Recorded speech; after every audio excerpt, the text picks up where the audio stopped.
Jeff from 2 Hex Garage. Well, I'm back at my friend John's. He's got a Jeep that he's going to be rebuilding, and it's the 5.2 Magnum liter V8. As you saw in a previous video, probably a couple months ago, we tore it down. But today, we're actually going to go through and do an initial cleaning with this. Nothing crazy, just to get most of the gunk and grime off of it. This engine will get hot tanked before it gets machined, but we want to get a majority of just the nasty off of it to make that process a little easier. Super Clean did send some products for this, so what we're going to do is we're going to work on cleaning that today. If you notice, I'm outside.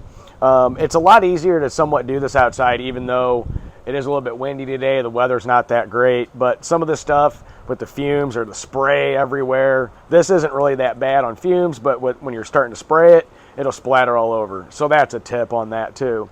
So with that, you know what? We're going to go ahead and get started on using the Super Clean products, getting this soaked, scrubbing, making a mess. And you know what? Let's see how much of this gunk and grime we can get off before it goes to the machine shop.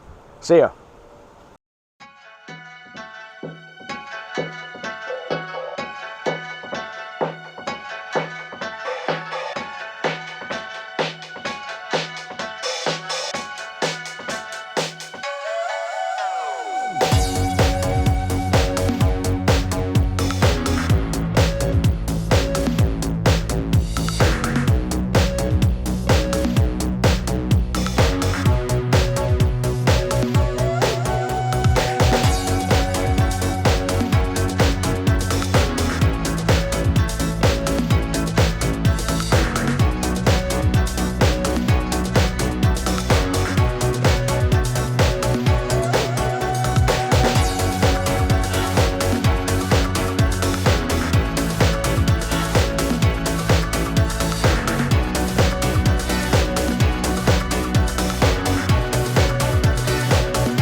as you can see, we got it all cleaned up.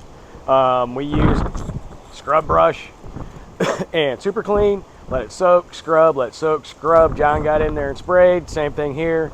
So yeah, we got all the major GACK, grime, and grease and all that crap off of this block. Cleaned up the cylinders really well. Wiped them down with some brake clean, then wiped down some oil so they don't rust really bad. Now mind you, when this goes to the machine shop, we'll end up chasing all the threads to get all that stuff out. All the little plugs we'll pull, clean out all the oil passages, and then it'll get hot tanked. Then after it's hot tanked, we'll come in and we'll probably deburr some of this stuff up in here. We'll probably chase all the threads again and clean it up once more, machine it, and it'll be ready to assemble. But with that, guys, John and I have a whole bunch more work to do tonight on another project. We're going to head over to Micah's. But as you can see, this thing was a nasty, nasty mess. And it's pretty bare now. Pretty impressed with that. Hope you guys learned something. Just a little bit of patience, a little bit of scrubbing, a little bit of water pressure. And you know what, guys? With that, we'll see you at Micah's here in a little bit. Later.